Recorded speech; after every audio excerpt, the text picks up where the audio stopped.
All right, welcome back to the channel, everybody. Hope you all enjoyed a little sabbatical from the ski content last week with the 3 items video. If you haven't seen that, make sure to check it out. It was great. But today I'm at World Cup stop number 2 in Lillehammer, Norway. Today is just an easy day. It's Wednesday before the races start on Friday. So did some intervals yesterday, but today I'm just skiing easy. So I'll take you guys out, show you the courses. There isn't a ton of snow here. As you can see, we've got the sweet, sweet green grass. But that being said, the sun is rising, which we didn't get a lot of that in Finland. So I'm pretty fired up about that. Should be a nice day. The tracks are really good despite low snow. The organizing committee here obviously has done a great job. So yeah, stay tuned. Should be a great video.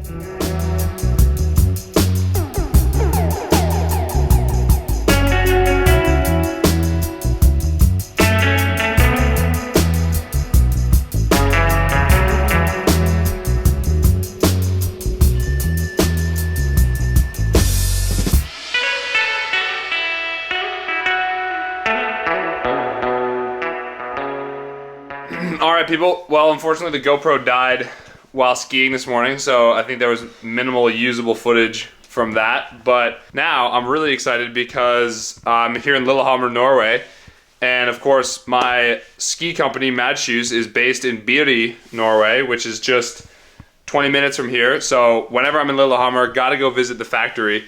I've only been a couple times, but I'm super excited, so I'll get a quick tour, take you guys along and show you what goes on in the Madshus factory. All right, don't worry about this mess. Just getting fueled up before I go. If you're not from Norway and you've never tried one of these, it's almost worth going to Norway just to get one. That goes in the pocket.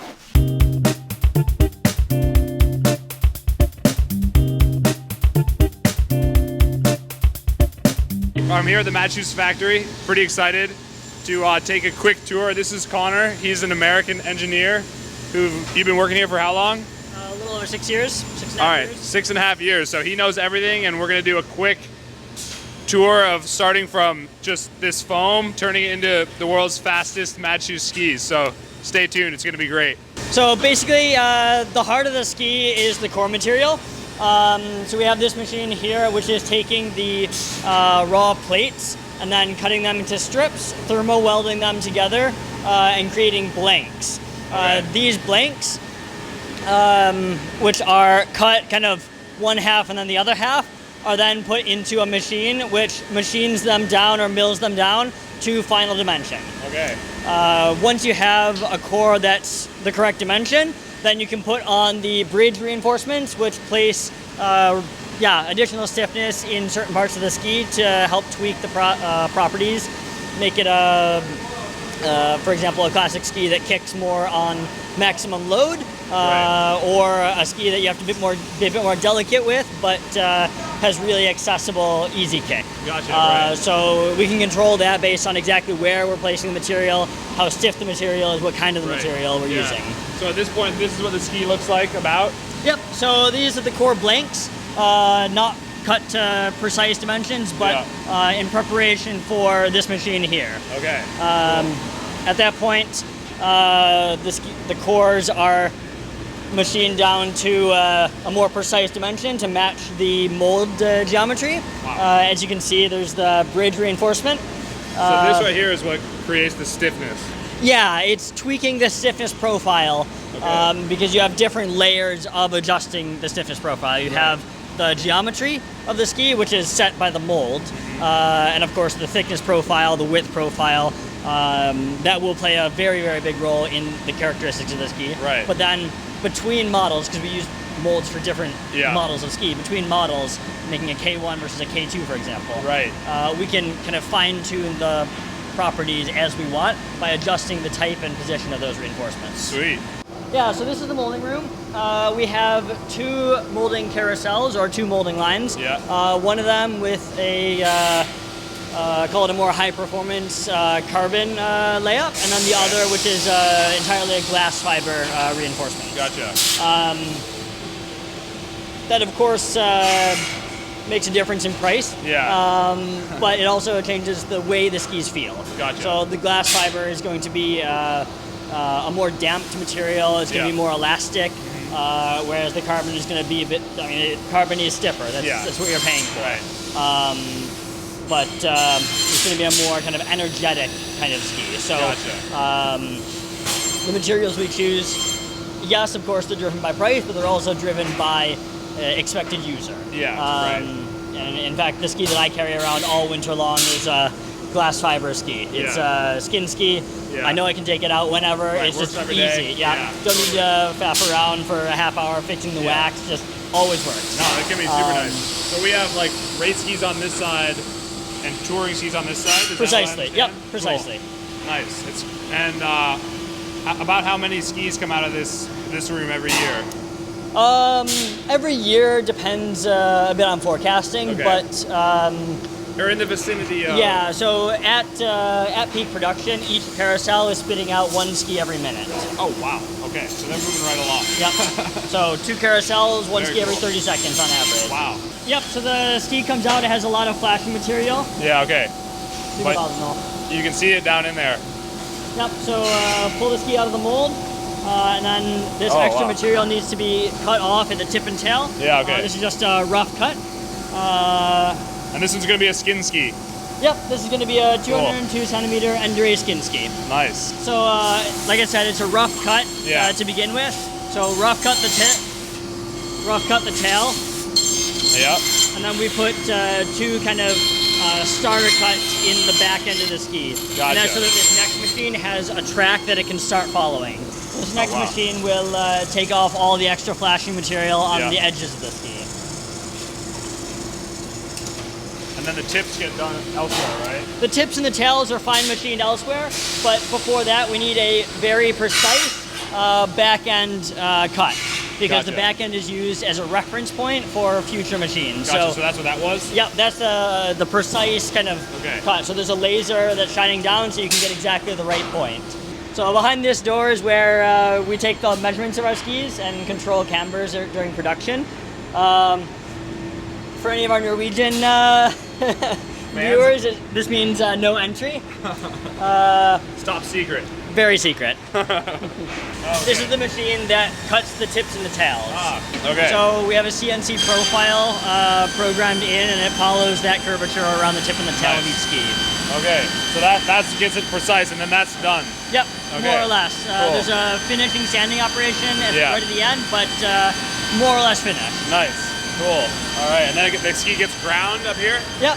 So then immediately following the tip and tail machining, we have a base sanding operation to help get the base first flat. Right. And then from that we have grinding operations which help to smooth out and start to create the flat polished surface. So this is the machine that flattens it? Yeah, well, so the sanding machine is really the first step in flattening. Gotcha. And then each successive stein becomes goes from coarse to fine. Okay. So progressively improving the surface finish. Right. So is this like where the M61 comes from, this line? No, this is below that. Below is just making sure the underlying surface is smooth, flat, consistent. Gotcha. And then by the last stone, which is a relatively fine stone, it's essentially creating the underlying surface texture. Right. Okay. I don't want to say structure because it's not a programmed cutting structure. Right. That comes even after. Just but sort of like the pre-grind. Pre-grinding, yes, Perfect. Precisely. Cool. So here we have a flame polishing operation, and this is what helps to give the surface of the ski a shiny, polished look. Okay. Oh, that's wild.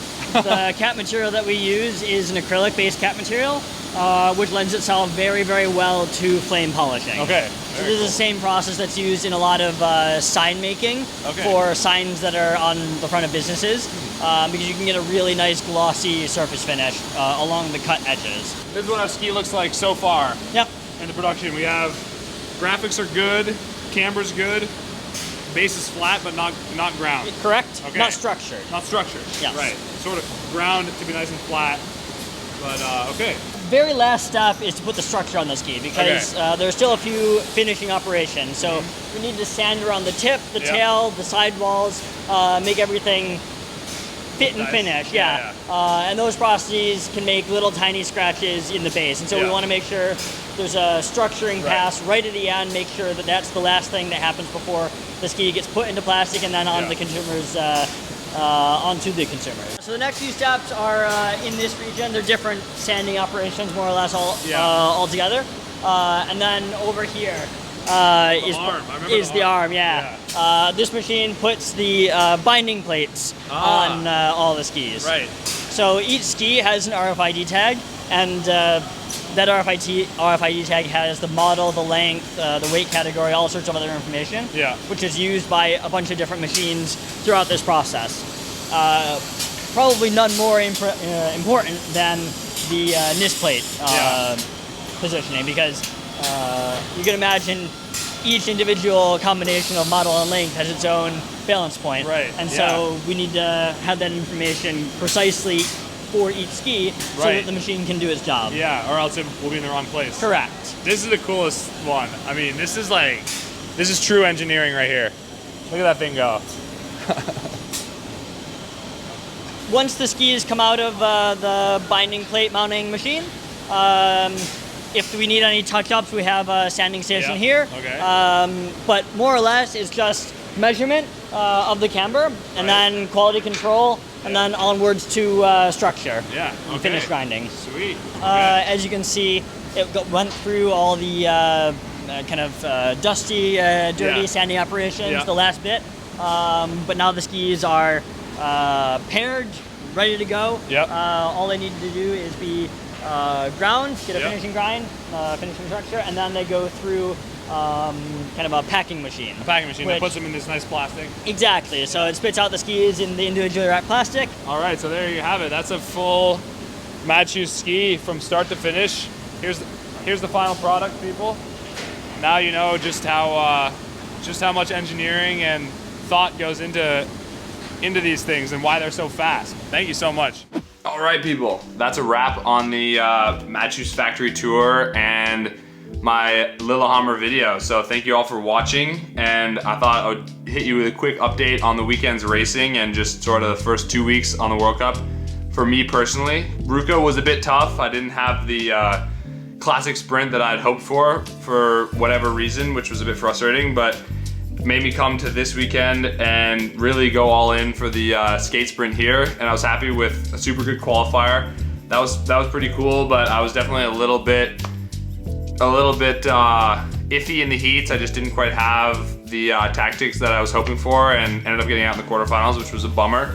But no worries there. Another chance next weekend in a skate sprint in Davos, so I'm getting fired up for that. And the distance races, you know, they were hard. Courses here in Lillehammer are brutal, but it was trending in the right direction for me, so I'm definitely feeling good about that and really looking forward to next weekend. So I got a good video queued up for you guys next week involving, you know, everything that the Swiss Alps has to offer. Good food, good skiing, pretty views. Should be a ton of fun. I'll put this new camera really to the test in the Swiss Alps, so make sure to like and subscribe. Leave a comment if you guys liked the video, if you liked my racing this weekend, whatever you want to talk about.